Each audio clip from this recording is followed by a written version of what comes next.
Hello guys, welcome to StudyIQ and my name is Amit Sani and I welcome you in this daily PIB analysis video. In the evening these videos come, in the morning the Hindu editorial analysis videos they come, and very important MCQs, very important set of data I am discussing these days. These sessions are totally exam oriented, both are there available in Hindi and English language. And let's start the lesson. These are the numbers there you can call and you can ask for these pen drive courses by StudyIQ, and all updated courses are available here, and lakhs of rupees you can save here because these are the excellent courses by StudyIQ and they are going to help you a lot.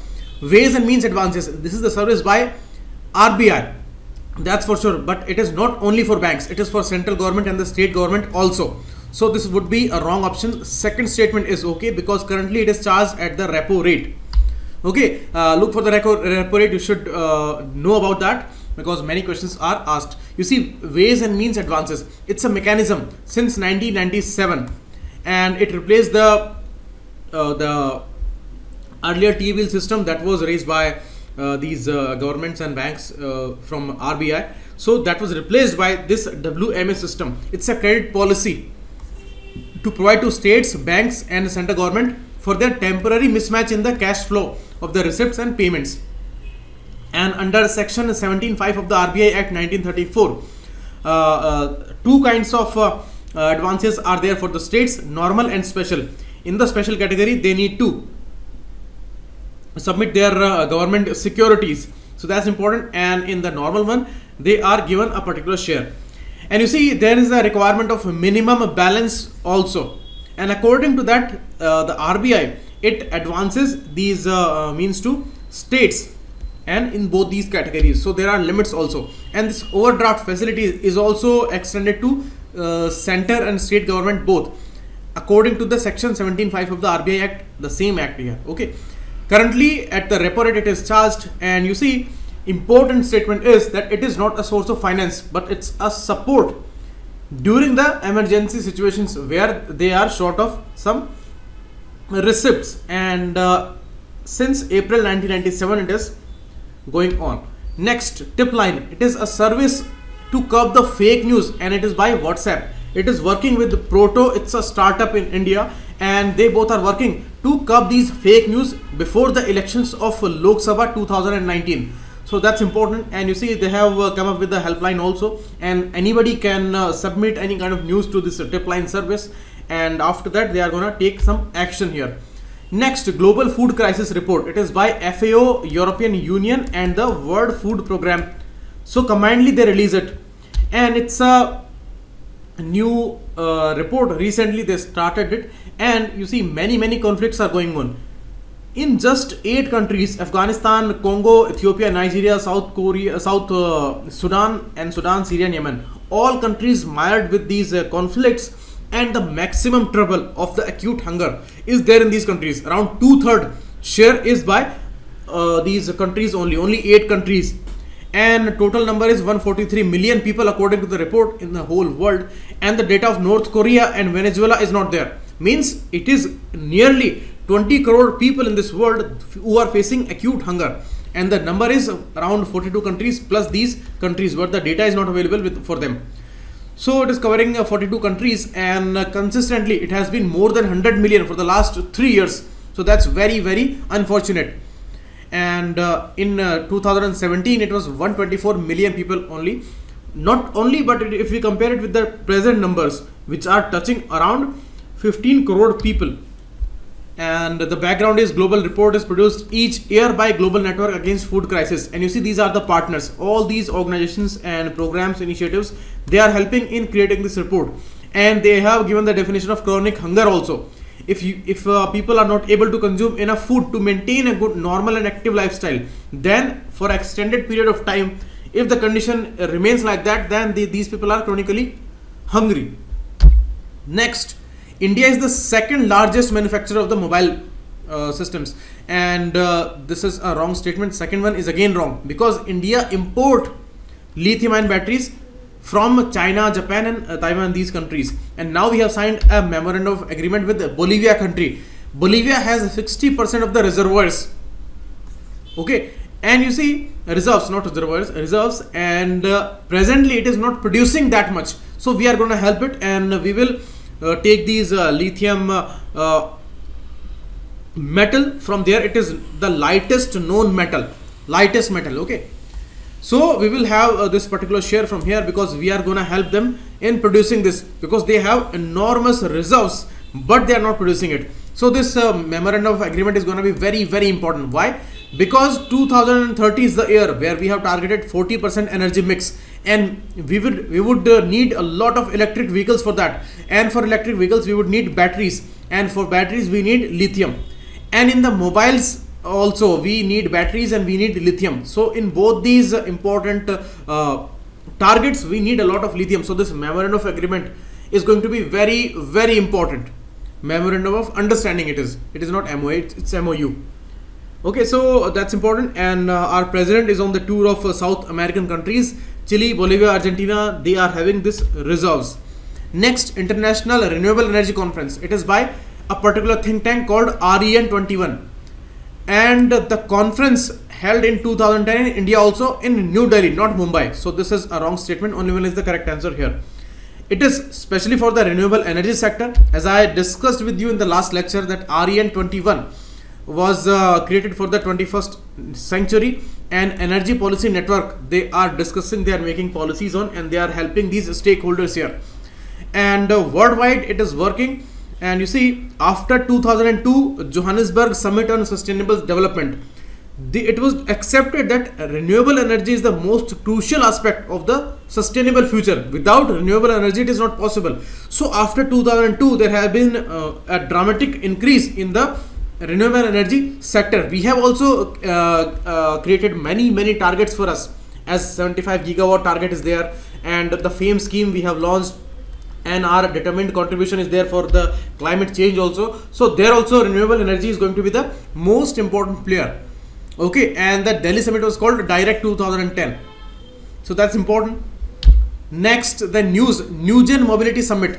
It is for the automotive technology sector. You see, these vehicles and all, they are integrating the most advanced technologies. Digitization is going on, and the important technologies are being added to it.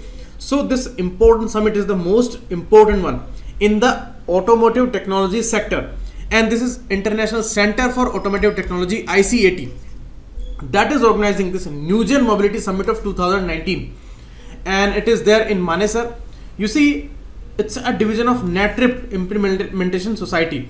NATRIP, it works under the Department of Heavy Industries under Ministry of Commerce and Heavy Industry.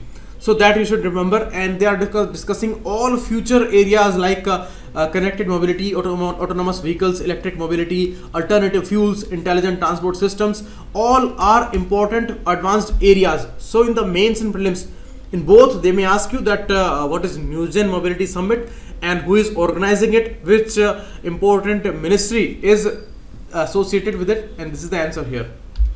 NATRIP, National Automotive Testing and R&D Infrastructure Project. NATRIP has its own labs. These are R&D labs, and they are doing testings and certifications they are giving. So testing, validation and the R&D, these are the main areas under this NATRIP project, and it is of the Ministry of Commerce and Heavy Industries project.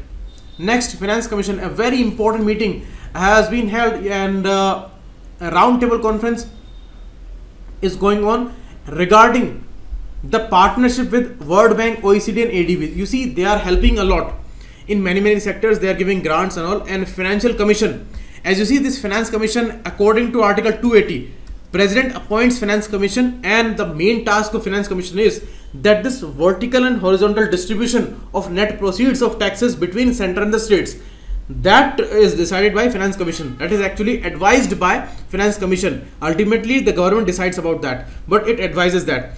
So they are actually taking these summits on sub-national debts, transfer design incentives and financial equalization. You see, equalization of these proceeds between these states, that's a horizontal distribution, and between center and the states, that's a vertical distribution. So they are discussing these issues. Public Financial Management System, PFMS, that talks about the finance management in a holistic manner, and a lot of reforms are needed here, and these reforms, their pace is very, very slow. So it's a cause of concern, and this finance commission meeting is discussing this issue. And a very important area of third tier of the government and their finances.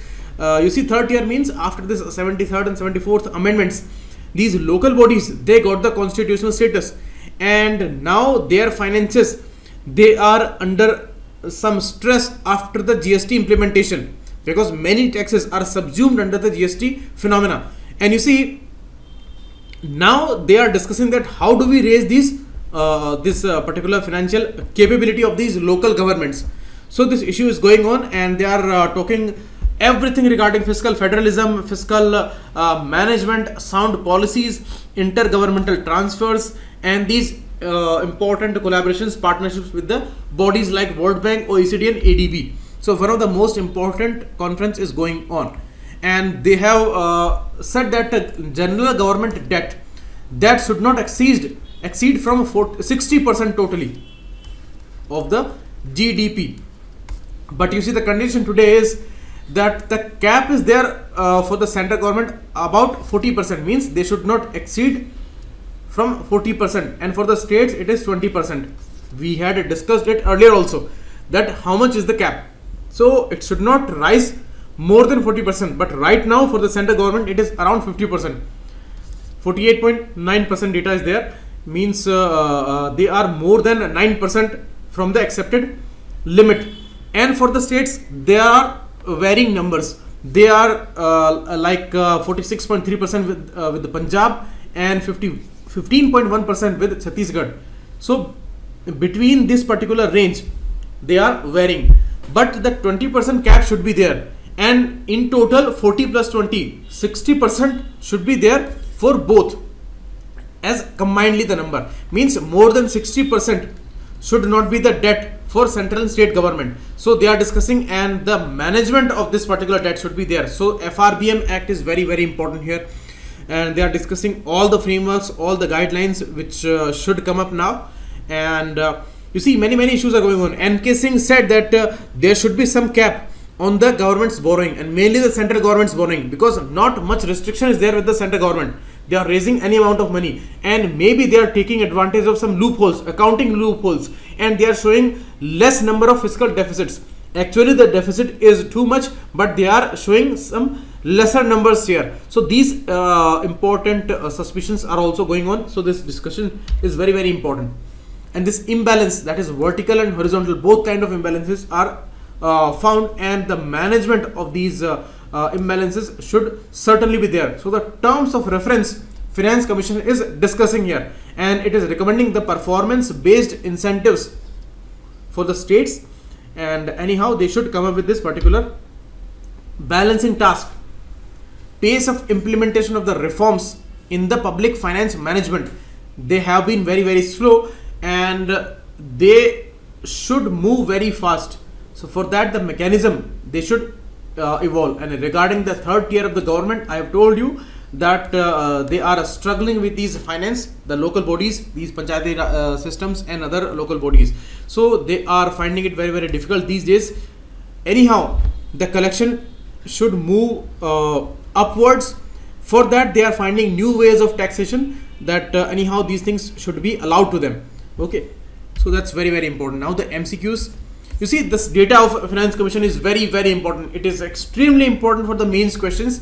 Although the data is very, very boring, I accept this thing, but you have to find a way to memorize it, because the percentage 40, 20, 60, these are very, very important, because this issue is going on, and the ongoing issues, they have the highest priority in the UPSC examination. That's why I'm telling you, in the prelims also they may ask you about these percentage numbers. Okay, and these MCQs are going to be very, very important.